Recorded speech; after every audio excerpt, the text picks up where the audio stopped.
যেই বাংলাদেশে আর গুম খুন হবে না, মায়েদেরকে অপেক্ষা করে থাকতে হবে না তার সন্তানদের জন্য। আজকে বাংলাদেশের পক্ষের শক্তি হয়ে, বাংলাদেশের হয়ে, এটা অনেক সম্মানের একজন সংসদ সদস্য হিসেবে বাংলাদেশের জন্য কাজ করার সুযোগ পাওয়া, এবং আমাদের মাননীয় প্রধানমন্ত্রী জনাব তারেক রহমান এবং আমাদের বাংলাদেশ জাতীয়তাবাদী দলের মহাসচিব মির্জা ফখরুল ইসলাম আলমগীর, তাদেরকে আমরা আন্তরিকভাবে ধন্যবাদ জানাই এই সুযোগটা আমাদেরকে করে দেওয়ার জন্য।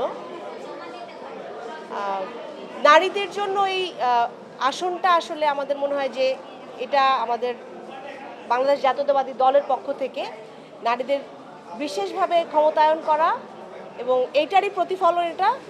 আপনারা বিগত সময় দেখেছেন আমার মায়েরা, আমার বোনরা, আমার সাথে আমার ভাইয়ের সাথে বাকি যারা গুম হয়েছিল তাদের স্ত্রীরা, সন্তানরা কিভাবে আন্দোলন করেছে, এবং সেই আন্দোলনের বিগত 15 বছরের ফ্যাসিজমের পরে আমরা যে জুলাই দেখেছি সেখানেও অর্ধেকের বেশি মেয়েরাই ছিল।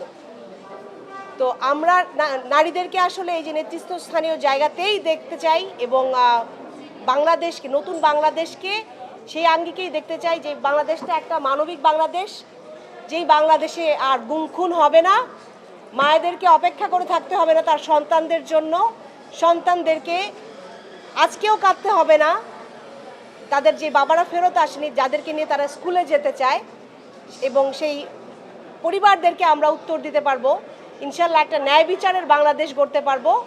এই